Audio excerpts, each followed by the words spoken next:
حضرت موسیٰ علیہ السلام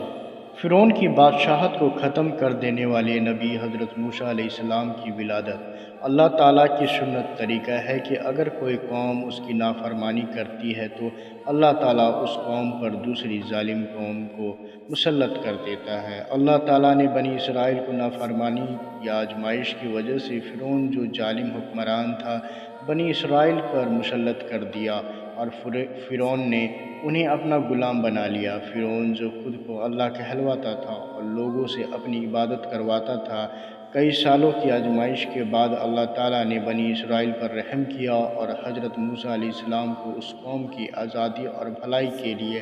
مخصوص پیدا کرنے کا فیصلہ کیا۔ روایتوں میں ہے کہ فرعون نے خواب دیکھا کہ بنی اسرائیل میں ایک لڑکا پیدا ہوگا جو اس کی موت اور اس کے بادشاہت سلطنت کو ختم کرنے کا سبب بنے گا، اور ایک دوسری روایت میں ہے کہ فرعون کے دربار کے نجومیوں جوتشوں نے پیش گوئی کی تھی، اور ایک اور روایت میں ہے کہ بنی اسرائیل کے بیچ ہی یہ باتیں چلی آ رہی تھی کہ رب تعالیٰ اپنے ایک پیغمبر کو ان کے بیچ پیدا کریں گے جو انہیں ہی اس ذلت کی زندگی سے آزاد کرے گا، اور یہ باتیں فرعون کے ایک سپاہی نے سنی اور فرعون کو جا کر بتایا۔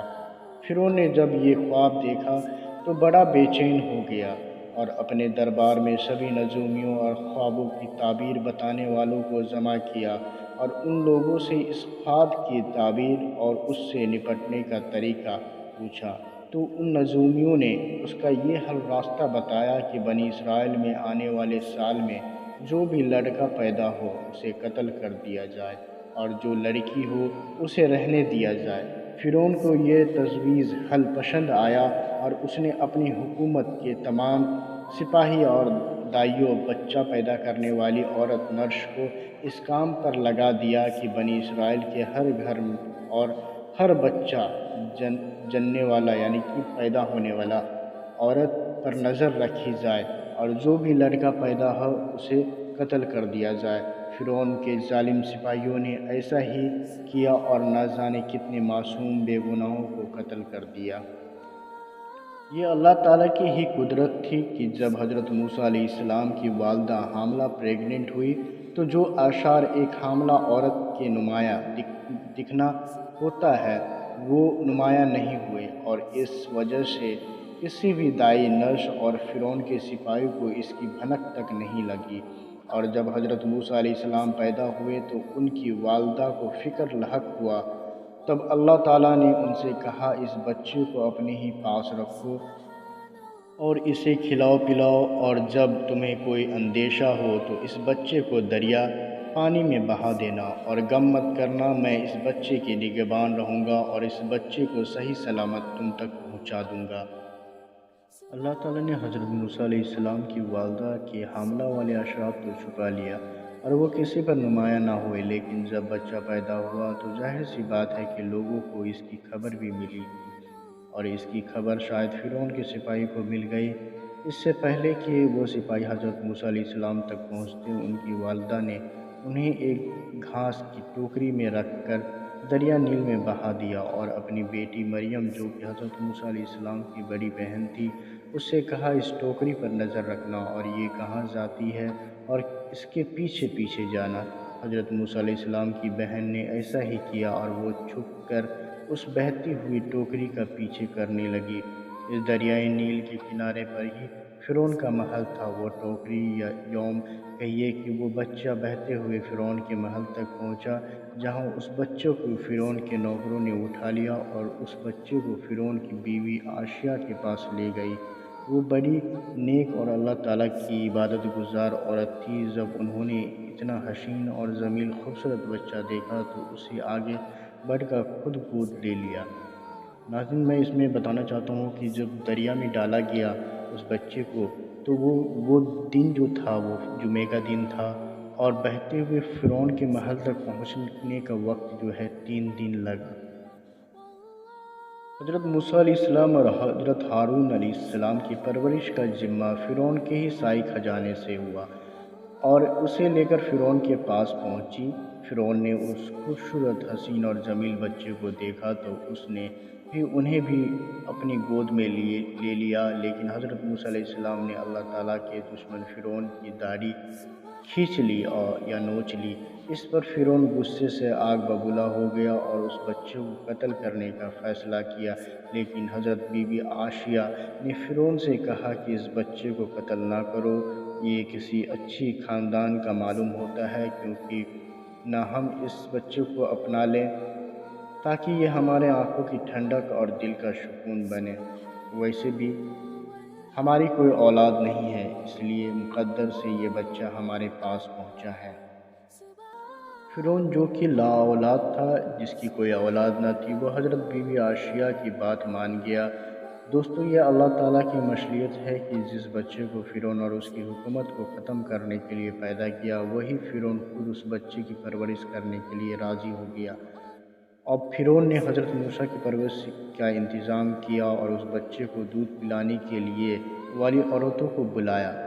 لیکن حضرت موسیٰ علیہ السلام اللہ تعالیٰ کے حکم سے کسی بھی عورت کا دودھ نہ پیتے، یہاں تک کہ منہ بھی نہ لگاتے اور بس روئے جاتے۔ اپنے بھائی کا پیچھا کرتے ہوئے حضرت موسیٰ علیہ السلام کی بڑی بہن بھی فرعون کے محل تک پہنچ گئی تھی۔ انہوں نے دیکھا کہ حضرت موسیٰ علیہ السلام کسی بھی عورت کا دودھ نہیں پی رہی ہے اور بس روئے جا رہے ہیں، تو انہوں نے فرعون سے کہا، میں ایک ایسی عورت کو جانتی ہوں جو اچھے سے گھرانے سے ہے اور وہ اس بچے کو دودھ بھی پلا سکتی ہے اور اس بچے کی خیر خواہ بھی ہوگی۔ فرعون نے انہیں اس عورت یعنی کہ حضرت موسیٰ علیہ السلام کی حقیقی ماں کو بلانے کا حکم دیا۔ حضرت موسیٰ علیہ السلام کی بہن دوڑتی ہوئی اپنی ماں کے پاس پہنچی اور انہوں نے ساری باتیں بتائی اور انہیں لے کر فرعون کے دربار میں پہنچی۔ جب حضرت موسیٰ علیہ السلام کی والدہ نے اپنے بچے کو روتے ہوئے دیکھا تو ان کی ممتا جاگ اٹھی، لیکن اس کے پہلے کہ وہ اپنے بچے کے لیے کچھ ایسا بیہیویئر کرتی جس سے ان کا اس بچے کی حقیقی ماں ہونے کا راز کھل جاتا، اللہ تعالیٰ نے اس کے دل میں صبر اور سکون نازل کر دیا اور انہوں نے ایسا برتاؤ کیا جیسے کہ اس بچے کو جانتی نہ ہو اور جس کام کے لیے انہیں بلایا گیا ہے بس وہی کام کرنے آئی ہو۔ پھر انہوں نے اپنے بچے کو دودھ پلایا اور بچے نے بھی اپنی ماں کا دودھ سکون سے پیا اور رونا بھی بند کر دیا۔ اس طرح اللہ تعالیٰ نے حضرت موسیٰ علیہ السلام کی والدہ سے جو وعدہ کیا تھا کہ تمہارے بچے کو صحیح سلامت تمہارے پاس پہنچا دوں گا، وہ وعدہ بھی پورا کر دیا، اور اللہ تعالیٰ اپنے بندوں سے جو بھی وعدہ کرتے ہیں اسے ضرور پورا کرتے ہیں۔ اب فرعون نے حضرت موسیٰ علیہ السلام کی والدہ کو محل میں ہی رہ کر ان کی پرورش کرنے کے لیے کہا، لیکن حضرت موسیٰ علیہ السلام کی والدہ نے کہا، میرے اور بھی بچے ہیں اور میرے شوہر بھی ہیں اور مجھے ان کا بھی خیال رکھنا ہوتا ہے اور مجھ پر ان کی بھی ذمہ داری ہے، اس لیے آپ اگر حکم دیں تو میں اس بچے کو اپنے ساتھ اپنے گھر لے جاؤں جہاں میں اس کی اچھی طرح پرورش کر سکوں۔ فرعون نے حضرت موسیٰ علیہ السلام کی والدہ کی یہ باتیں مان لی اور شاہی خزانے سے حضرت موسیٰ علیہ السلام کی پرورش کے لیے ایک رقم اجرت یا مزدوری مقرر کر دی۔ یہ ساری دنیا کا ایک واقعہ ہے کہ ایک ماں اپنی ہی بچے کو دودھ پلانے کے لیے اور اس کی پرورش کرنے کے لیے اور اس کی اجرت یا مزدوری کے لیے اسے شاہی خزانے سے ملے۔ فرعون اور حامان اور اس کے لشکر نے جس بچے کی پیدائش کے ڈر سے بنی اسرائیل کے کتنے ہی معصوم بے گناہ بچوں کے قتل کیا، اور اللہ تعالیٰ نے اپنی قدرت سے اسی بچے کو بچا لیا، اور یہاں تک کہ وہی لوگ اس بچے کی جان کے دشمن تھے، انہی لوگوں نے اس بچے کی پرورش کی ذمہ داری اٹھا لی، لیکن ان بدبختوں نے بنی اسرائیل کے معصوم بے گناہوں کا قتل کرنا بند نہیں کیا۔ جب اسی طرح بچے قتل کیے جانے لگے تو فرعون کی قوم سے لوگوں کو اس بات کی فکر ہوا کہ اگر بنی اسرائیل کے لڑکوں کو قتل کیا جاتا رہے گا تو بنی اسرائیل کی تو نسل ہی ختم ہو جائے گی، اور پھر ہم لوگوں کا مزدور اور غلام کہاں سے ملے گا، اور ساری محنت اور مشقت کے کام ہم لوگوں کو ہی کرنا پڑے گا۔ اس مسئلے کا حل ان لوگوں نے یہ نکالا کہ 1 سال بچے کو قتل کیا جائے اور 1 سال قتل نہ کیا جائے۔